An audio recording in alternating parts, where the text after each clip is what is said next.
Okay, this is a two-part video. My phone decided it didn't have enough storage. Sorry.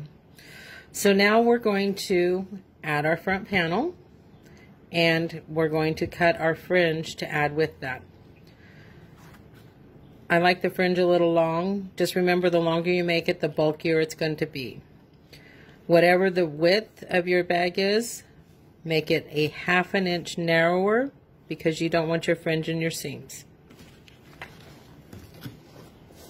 Let me set this up. Okay, I've taped my piece to my cutting mat.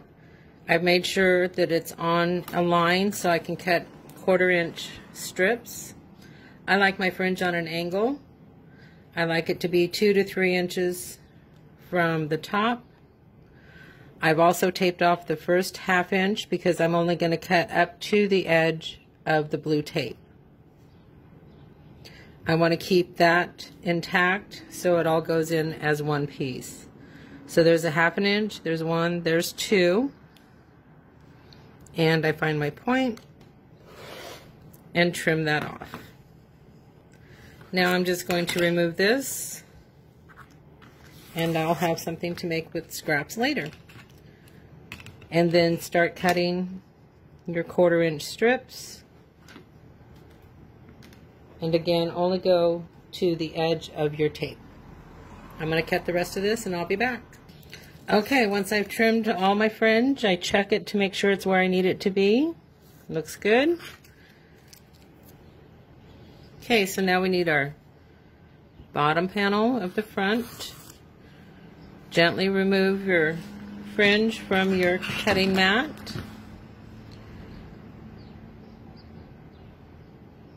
And I'm working just below this line for placement. I want to center my fringe, and I'm using the top edge of my panel piece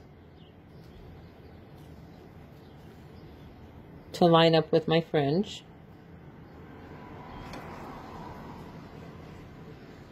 That looks pretty good. Then I'm going to gently move it up.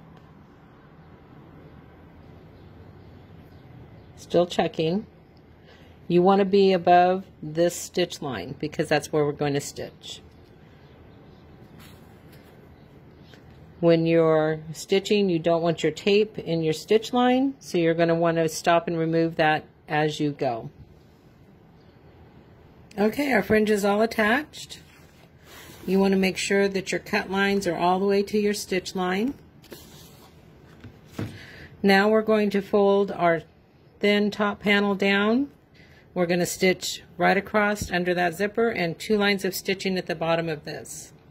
So I'm going to do that and I'll be back. Okay, you should have 3 lines of stitching, 1 under your zipper, 2 at the bottom of your panel. Now you're going to gently trim that right up against that bottom stitch line on the panel. Make sure you do not get your fringe caught in there. So I'm going to trim that and I'll be right back. Okay, we have that all trimmed up. Now working on the back of your hoop, you're going to pull your lining down, tape that in place, and run the second line of stitching under your zipper. Okay, that's all taped in place. Now we're going to stitch right along that zipper again. Okay, well, you can see where we added that last line of stitching under the zipper.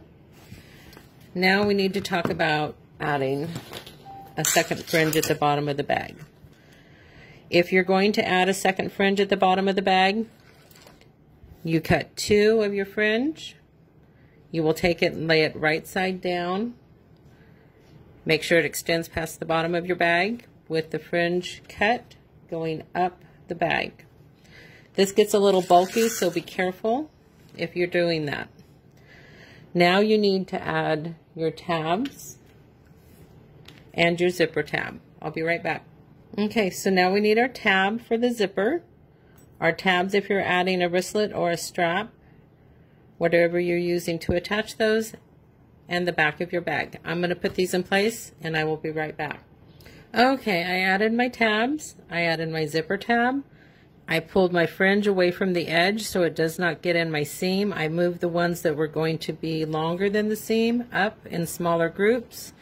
You want to be careful not to crimp your vinyl, but you also do not want too much bulk. Be aware of how high your zipper foot, how high your embroidery foot will lift, because you do not want to get hung up in the middle. If at any time you feel your machine is unsafe, stop your machine, reposition.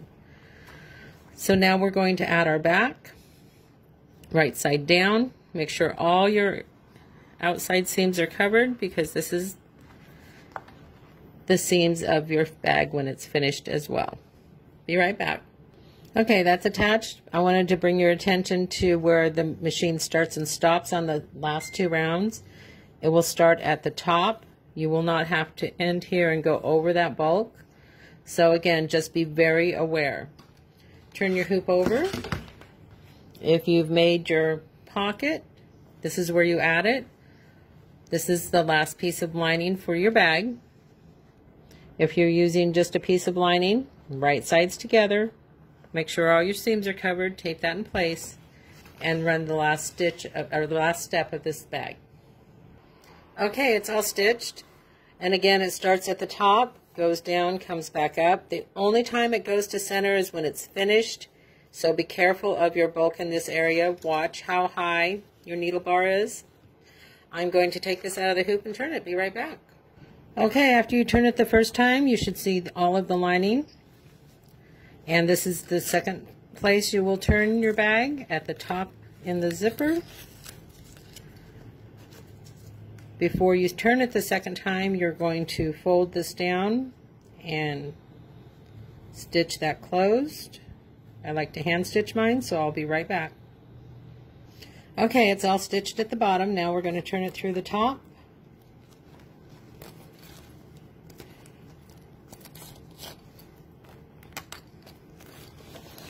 And with the fusible fleece, it is a little bulky, but I really like the feel of it.